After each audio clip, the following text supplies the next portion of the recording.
पर तो बताते चले कि बांसवाड़ा डूंगरपुर की लड़ाई दिलचस्प मोड़ पर आ गई है। अरविंद डामोर को भले ही कांग्रेस ने पार्टी से बाहर निकाल दिया हो, लेकिन वो पार्टी के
इन दोनों को मेरे से फार्म नहीं भरवाना था, किसी और डमी से फार्म भरवाना था।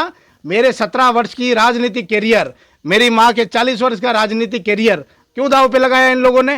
क्यों मुझे राजनीति का बलि का बकरा बनाने की कोशिश करी? अगर आज मैं फार्म खींच लेता तो हजारों लाखों युवा जो कांग्रेस की विचारधारा से बांसवाड़ा और डूंगरपुर में पनप रहे हैं, आज पहली बार देश आजाद हुआ, पहली बार बांसवाड़ा डूंगरपुर लोकसभा संसदीय क्षेत्र में युवाओं को मौका मिला और युवा बहुत खुश था, क्योंकि इतना शानदार फैसला हमारे राहुल जी गांधी ने लिया, शानदार फैसला मल्लिकार्जुन जी खड़गे ने लिया, शानदार फैसला सोनिया जी गांधी ने लिया। बात तो बिल्कुल साफ है कि अरविंद डामोर जैसे युवा प्रत्याशी की किस्मत तो दांव पर है, लेकिन सियासी गणित अब बहुत ही कठिन हो चुका और कांग्रेस अब बाप प्रत्याशी को समर्थन कर रही और डामोर ने इसको लेकर कांग्रेस को खुली चुनौती दी। अब देखिए, तीर कमान से निकल चुका है। मैं पूरी तरह से मैदान में खड़ा हूं और चुनाव लड़ूंगा पूरे डंकी की चोट पे।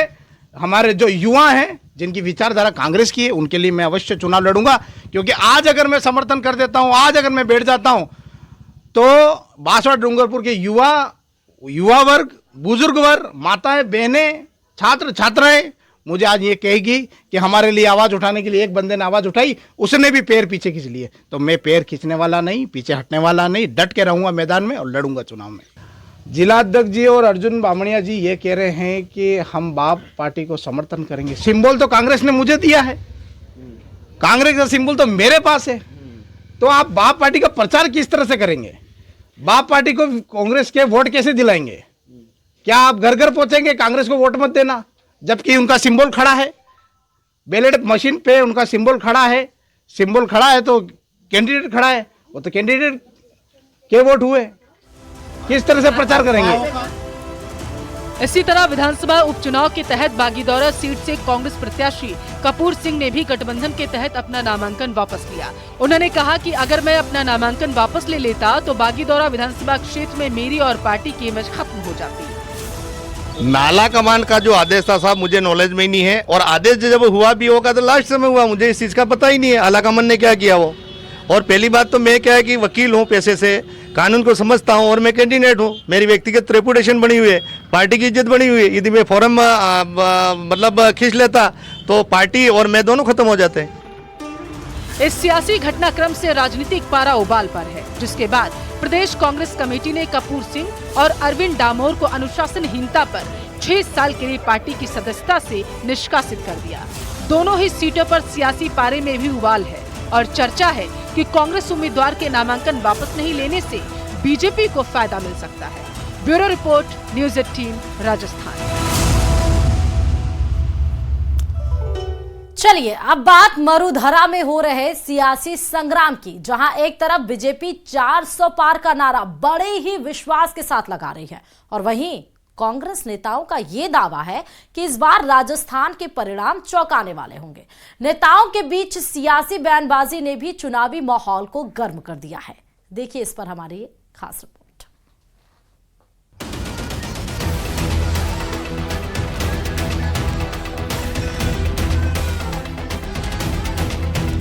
मरुधरा में सियासी रण की तैयारी जोरदार है। हर तरफ वार और पलटवार है। नेताओं के तीखे बयानों ने चुनावी फिजाओं को गर्म कर दिया। एक तरफ भगवा खेमे ने इस बार 400 पार की बात कही तो वहीं कांग्रेस को इस बार कुछ अलग होने की उम्मीद है। दोनों तरफ के बड़े दिग्गज चुनावी मैदान में पूरी ताकत झोंक रहे हैं। कैबिनेट मंत्री जोराराम कुमावत ने बाड़मेर में बीजेपी की बड़ी जीत होने की बात कही है।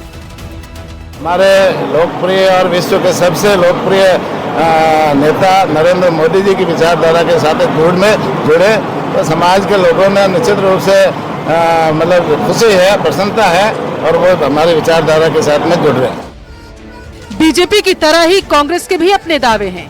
सचिन पायलट ने दौसा में कांग्रेस की जीत की भविष्यवाणी करते हुए कहा कि राजस्थान में इस बार कांग्रेस की जीत होगी। सचिन पायलट ने तो बीजेपी के 400 पार के नारे पर भी तीखा तंज कसा। पायलट ने कहा है कि लक्ष्य 400 पार की नहीं, गरीबी हटाने का होना चाहिए था। वहीं शिक्षा मंत्री मदन दिलावर ने पलटवार भी किया। मदन दिलावर ने कहा है कि बीजेपी जरूर 400 पार करेगी। साथ ही कांग्रेस को अनुसूचित जाति की विरोधी पार्टी बताया। सुनिए दोनों नेताओं ने क्या कुछ कहा। टारगेट तो ठीक है, टारगेट उनका होना चाहिए गरीबी मिटाने का, टारगेट होना चाहिए रोजगार दिलाने का, टारगेट होना चाहिए महिलाओं को, माताओं को सुरक्षित रखने का, टारगेट होना चाहिए कालेधन को खत्म करने का। जो पहले 10 साल टारगेट थे वो तो पूरे हुए नहीं है। अब नए टारगेट आ रहे हैं 2047 का और फलाना और बाकी बातें, इन बातों में कोई दम नहीं है। ये 400 पार भारतीय जनता पार्टी इसलिए लाना चाहती है कि जो 2/3 बहुमत के कारण से जो काम बचे हुए हैं उनको भी पूरा करना चाहती है जो राष्ट्रहित में है। परंतु जो कांग्रेस कर रही है ना कि 400 पार आरक्षण समाप्त, ये मुंगेरी लाल जैसी बातें कर रही है।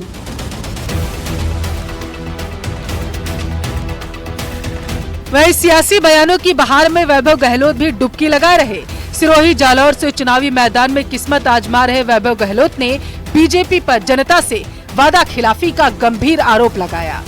पूर्व सीएम अशोक गहलोत के बेटे वैभव पिछली बार जोधपुर से चुनावी मैदान में थे, जहां उन्हें करारी हार का सामना करना पड़ा था।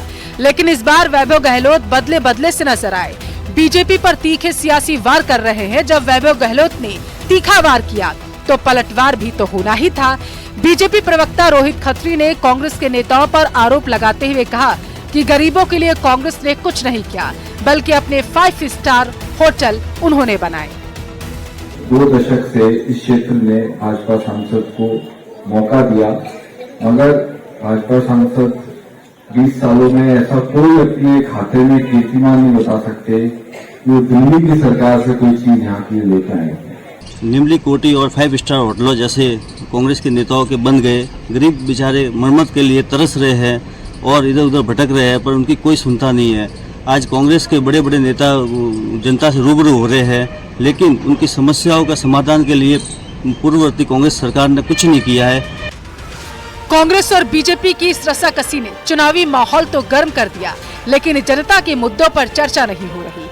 आने वाले समय में इससे भी ज्यादा तीखी बयानबाजी आपको और भी ज्यादा सुनने को मिल सकती है। Bureau report, news 18 Rajasthan. चलिए इस बीच बड़ी खबर यह है कि कांग्रेस कैंपेन कमेटी की पहली बैठक होने जा रही है। 12